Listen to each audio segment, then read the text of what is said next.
Hello. Magandang tanghali po sa inyong lahat.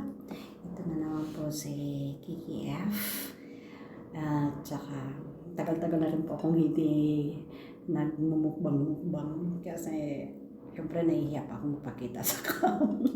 Medyo nag-gain po tayo ng weight, but ito, try ko lang ulit. So yung kasama ko dito sa bahay, kanina umaga bago siya umalis papunta ng school, nag-ano na siya, nagprito ng isda. So, papartneran ko lang po ito ng pickled cucumber. Then, dito ko lang isasawsaw yung yung isda. Ano ito? Soy sauce at saka vinegar. Then, linagyan ko ng chili powder. Kasi alam niyo naman tayo. Tayo sa Thailand. So, magkakami lang po ako ngayon. Yung kanin ko po is fried rice.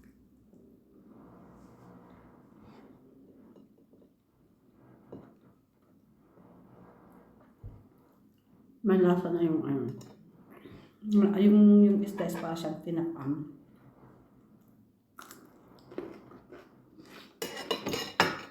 Yung cucumber po na pickled cucumber is ano siya, crunchy. Mahirap dito ang isda. Ito siya is parang frozen. Frozen na nabili ng kasama ko kasi sabi ko, nakakamiss yung kumain ng isda. Bumili siya sa sa Cruzinka. Ito naman bumili ako.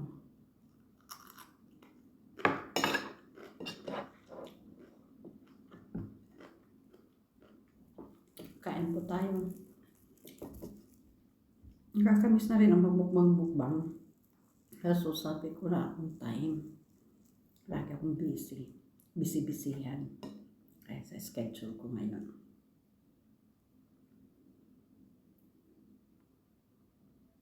Ang daming tinik na ng isda.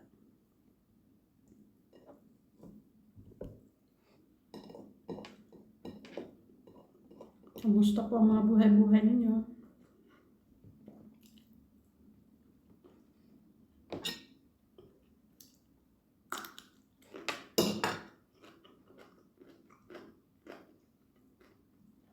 Iba na po ang location ko.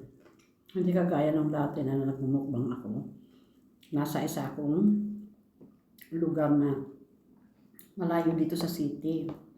Kailangan ko pa mag-travel. If by train, kailangan ko mag-travel ng mga 16 hours sa train. Pag mag-plane, mga 1 hour and a half. Ganun. Malayo talaga siya.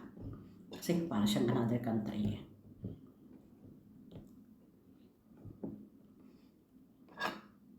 Ngayon naman ang location ko is na city. City talaga.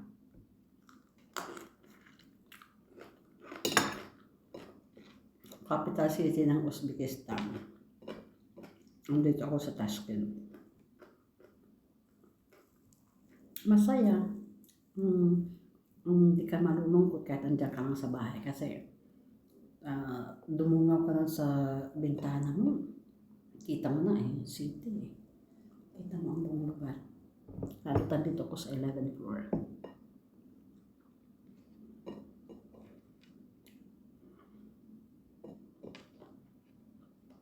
Kamay ko na ganun.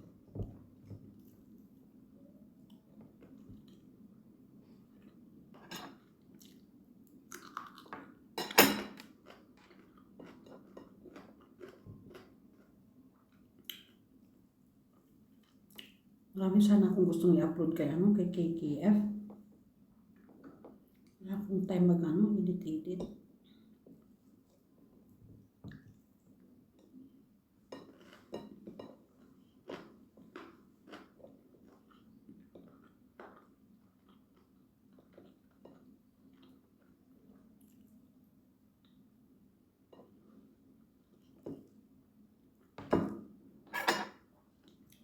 Masarap talaga itong cucumber. Sa Thailand, meron namang pickled na. Ano bang ikaw nila doon. Pero hindi ako mahilig ito bumili sa Thailand kasi bumibili ako fresh na cucumber.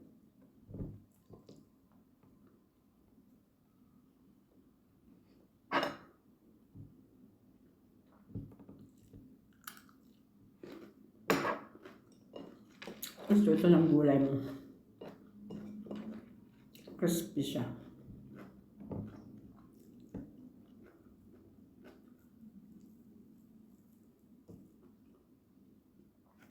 Matinig ang aking isda.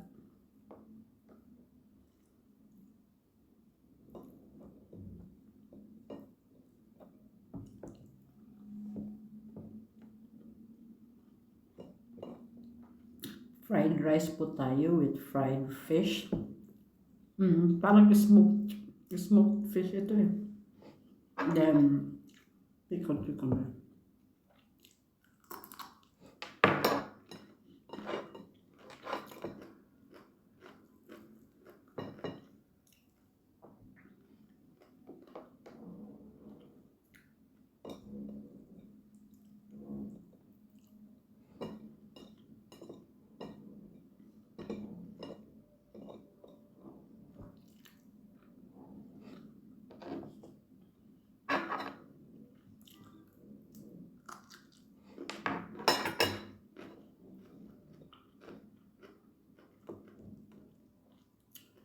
After eating, makakapagpahinga pa ako.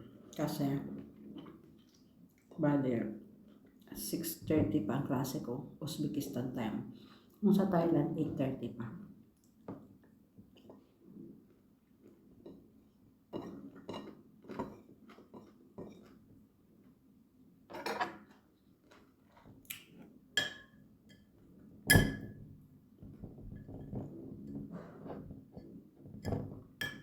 Yan, ginagawa nilang pickled cucumber, yung mga maliliit na cucumber, pag naka-harvest sila. Hindi may naka-harvest na, no? Maliliit.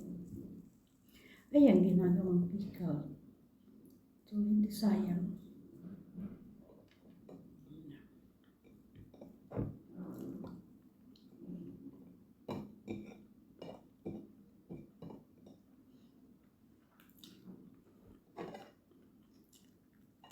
Masarap talaga magmukbang ng mga kamay.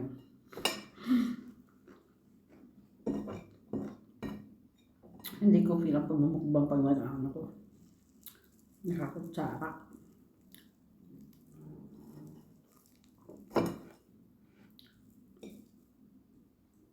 Enjoy lang pagkain.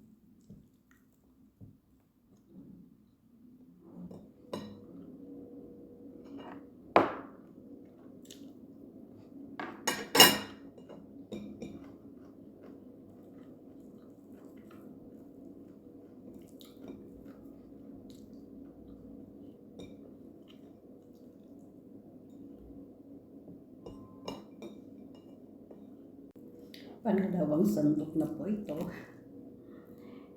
Hindi ba?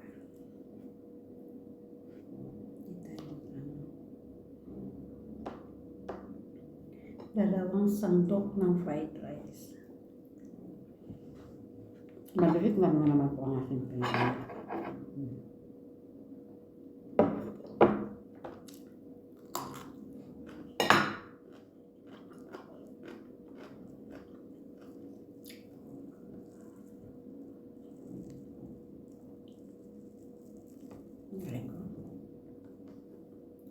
Ang hirap ng isda dito sa Thailand. Ito Uzbekistan kasi walang ano dito.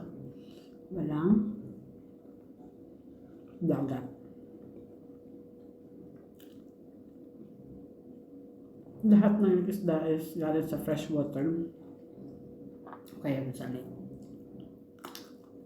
River o sa lake. Kaya fish pond.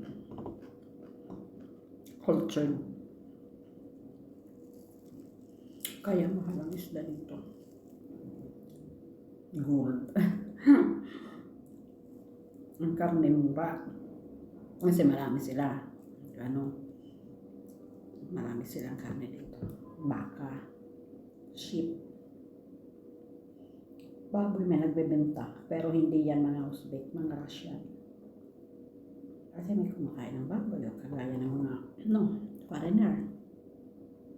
Mga Russian na andito nakatira, baboy. Yun lang, ang hanapin mo.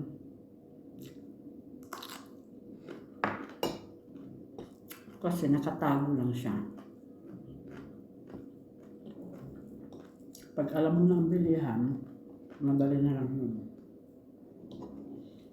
Nakatago dito ang baboy. Wala siya sa market.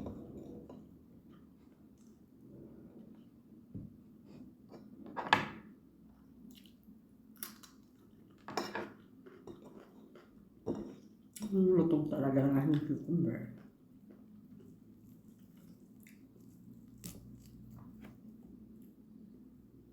Okay.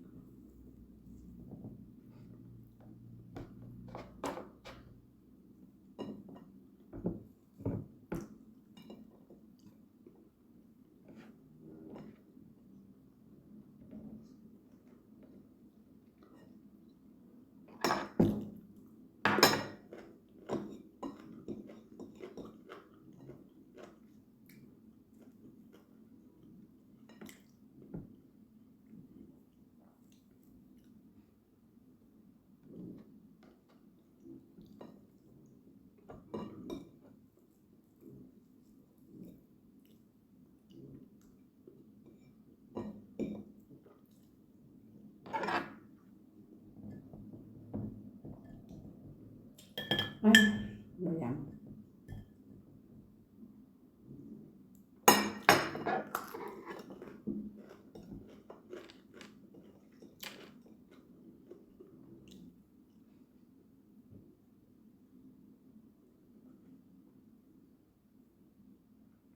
Dati nagmumukbang ako, maliit pang katawan ko, di ba? Ngayon, malusog na po.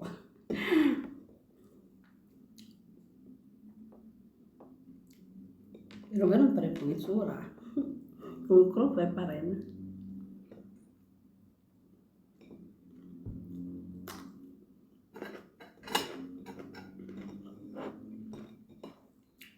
Kailangan mag-change ang mukha.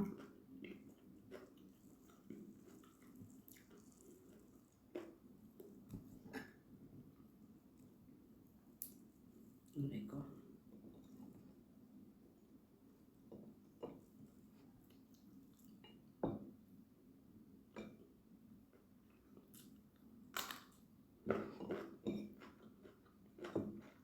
Natapos na po.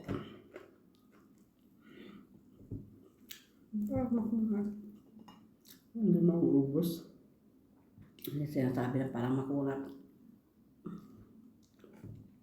Nakakaano, takot ang tinig.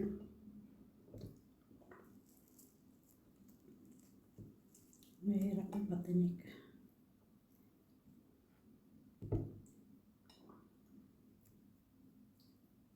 Makulat ang stay.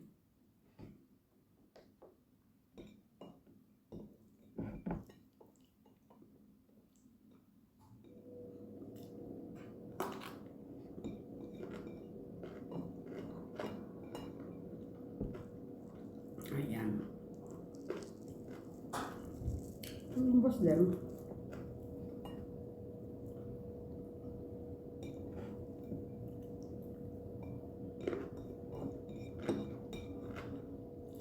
Tumbos po. Ayan.